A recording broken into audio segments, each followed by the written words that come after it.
प्रिय विद्यार्थी मित्रांनो, मी दीपाली कुलकर्णी देशमुख माझ्या विंग्स ऑफ फिजिक्स या चॅनलमध्ये आपलं सगळ्यांचं मनपूर्वक स्वागत करते।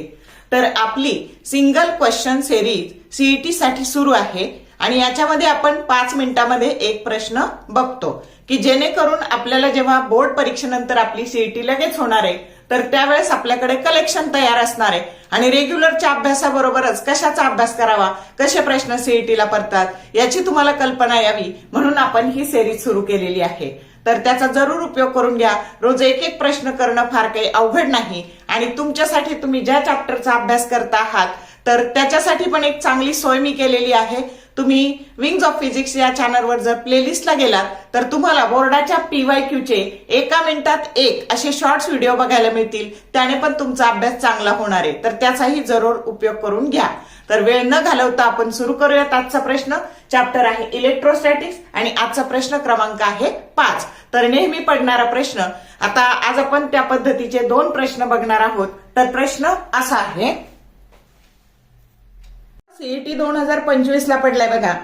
ए regular hexagon of side 6 centimetre has a charge of 2 मायक्रोकुलम at each of its vertices. What is the potential at the center of the hexagon? 1 upon 4 pi epsilon naught, that is equal to 9 into 10 raised to 9 in SI unit. And option A is 15 into 10 raised to 5 volt, B 1.8 into 10 raised to 6 volt, C 2.4 into 10 raised to 5 volt, and D 3.2 into 10 raised to 6 volt. तर बघा या पद्धतीचा जो प्रश्न आहे हा 2024 ला पण आलेला आहे आणि म्हणूनच आपण प्रश्न बघतो आहोत। तर हा रेग्युलर हेक्सागॉन आहे, याची प्रत्येक साइड ही सेम असते, ती 6 सेंटीमीटर आहे, ही 6 आहे, ही 6 आहे, ही 6 आहे आणि ही पण 6 सेंटीमीटर आहे आणि याच्या व्हर्टायसेसवर 2 मायक्रोकुलम हा चार्ज आहे आणि तुम्हाला याच्या सेंटरला म्हणजे ओ पॉइंटला ह्या सगळ्या चार्जेसमुळे असलेलं टोटल पोटेन्शियल काढायचं आहे। मग आता बघा ह्या एका चार्जमुळे असलेलं पोटेन्शियल, आता एक लक्षात ठेवा, हे जर 6 सेंटीमीटर दिलं तर ही सुद्धा साइड 6 सेंटीमीटर असती, ही 6, ही 6, ही 6 आणि मग आता बघा ह्या चार्जमुळे इथं सेंटर ओला असलेलं पोटेन्शियल आपण कसं काढतो, 1 upon 4 pi epsilon naught, तो चार्ज 2 मायक्रोकुलम आहे म्हणजे 2 गुणिले 10⁻⁶ आणि असलेलं अंतर 6 सेंटीमीटर म्हणजे 6 into 10 raised to -2। हा एका चार्जमुळे इथे सेंटरला असलेलं पोटेन्शियल। आता हेक्सागॉन म्हटल्यावर 1 2 3 4 आणि 5 आणि हे एक 6 म्हणजे याची किती टाइम्स करावी लागेल, आपल्याला 6 टाइम्स करावी लागेल, तेव्हा आपल्याला इथं ह्या सगळ्या साइडमुळे असलेलं सेंटरला असलेलं पोटेन्शियल मिळणार आहे। पद्धत समजली का? मग आता total potential that is equal to 6 into this potential.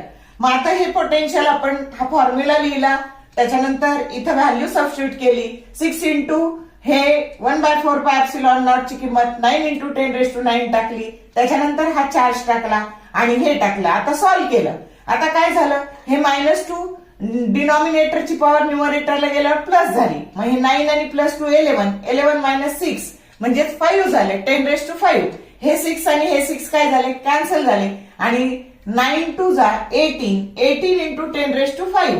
पण आपल्याला दिलाय का तसा ऑप्शन? नाही दिलेला।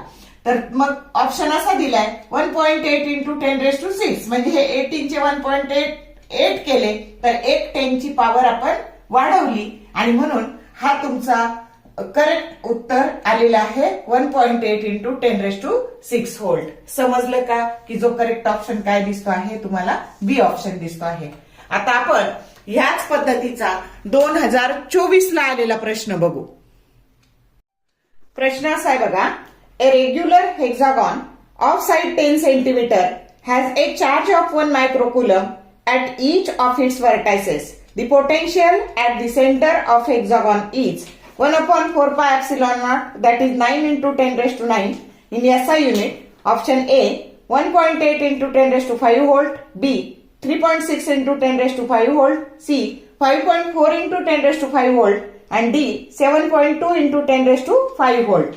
आता सेम सोडवायचा आहे, मगाशी जसा सोडवला तसा, म्हणूनच आपण घेतलाय हा सीईटी 2024 ला आलाय आणि याच्या आधीचा सीईटी 2025 ला आलाय।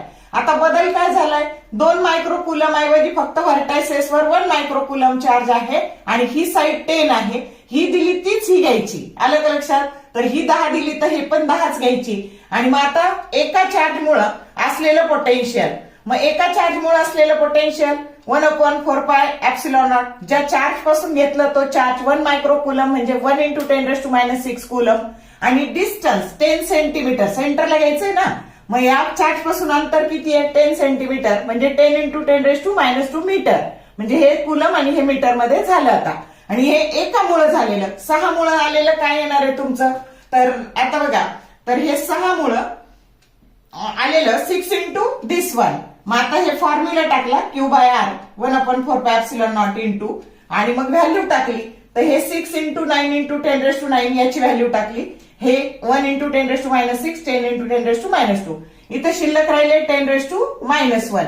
आणि मग आता 10⁻1 आणि मग हे मायनसचे वर गेल्यावर प्लस झाले, म्हणजे 10 - 6 म्हणजे 4. आणि 6 9 जा 54, 54 × 10⁻4 झाले. पण ऑप्शन काय दिलाय, आता याला जर इथं 5.4 केलं तर 10⁻5 करावं लागेल. म्हणजे 5.4 × 10⁻5 व्होल्ट, की जो करेक्ट ऑप्शन सी आहे. कळलं का? आहे, सोपं आहे. पण कसं सोडवायचं हे जर माहित नसेल तर आपल्याला वेळ लागतो किंवा कळत नाही कसं सोडवायचं. म्हणून दोन्ही पण घेतले. 2025चा आधी घेतला आणि 2024चा नंतर घेतला. तर बघा, असे रिपीटेडली आस्क्ड आपण क्वेश्चन घेतो आहोत. त्याने तुम्हाला कल्पना येणार आहे आणि अभ्यास करायला सोपं जाणार आहे. व्हिडिओ आवडला लाईक करा, मित्रमैत्रिणींना शेअर करा, त्यांचा पण फायदा होईल. कमेंट टाकायला विसरू नका. All the best for your study and thank you for watching this whole video.